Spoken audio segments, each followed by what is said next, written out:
As a kid, listening to music was the best. Running upstairs, getting away from everybody, and just putting the headphones on. And I would sneak at night and listen to my parents' records upstairs. It's supposed to be sleeping or doing homework or something, but always like jazz. There were a lot of jazz records, a lot of Miles Davis, a lot of Coltrane, a lot of CTI label stuff. Yeah. Sometimes I'm really sad and I'll listen to something really heartbreaking, and then it'll be like, okay, oof, I can do this. Or, it'll be like a big dance track and you gotta dance it away, So I think it just depends, and that's the beauty of music. It could be, metal. It could be, some classical piece. It could be anything, but it's music, and it'll lift us up no matter what. So I can't say I listen to one or the other. I had recently lost a friend just about a month ago, and to taking his own life, and it was, that shock you get when you hear the news. It's, you don't believe it's real, or you know it's real, but you don't want to believe it's real. And I had plans that night, and I was about to cancel them because I was just so heartbroken. And my friend was like, "No, you're coming out," and it was the one thing that kept me from going down such a dark spiral. Just going out and dancing and seeing my friends. My friends were DJing, and just dancing to music and being with friends saved me that night. Yeah. Music's the one thing that could speak to everybody, every country, every race, every religion. It touches people no matter what, no matter where you are. There's always one song, one piece of music that somebody's going to feel down, and then they're going to, lift up a little bit. It's the one language that speaks to everybody. So that's the one thing that can help everybody, I believe. I'm a huge fan of Todd Rundgren. I'm a huge fan of Janet Jackson. I would love to hear what's helped them in their lives. More like contemporary people. Kurt Weill is one. I think that he's really emotional in a lot of ways. There's so many. I mean, Fiona Apple is one. She's got a lot of emotion. I would like to know what's helped her. Yeah. I mean, honestly, even working with the bands that I've worked with over the years and people that have become friends. For instance, Holy Hive, who I just covered their song. I would love to know something that's helped them.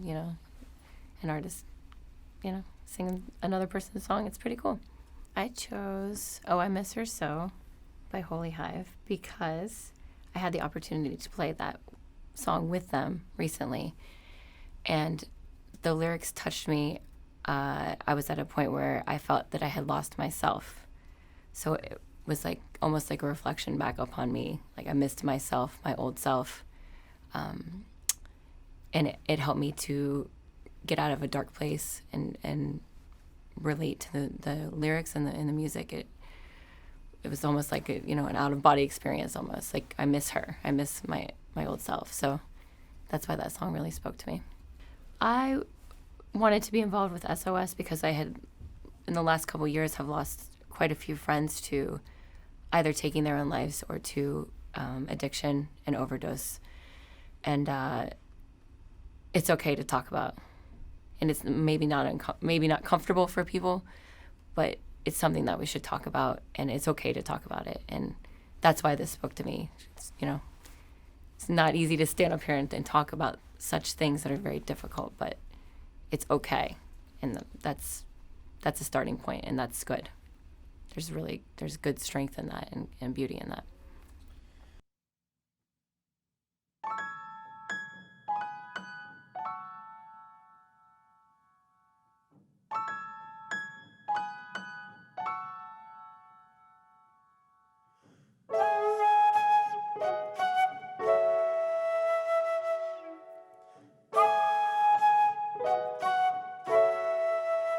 My honey likes the sunshine on her face.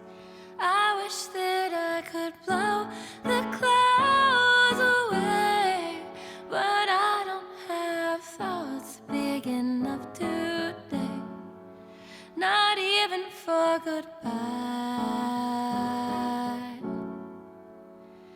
And she wants to fly.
She knows that I prefer my ocean gray, that way that it moves on stormy days. She doesn't have the heart to make it rain, not even for to cry.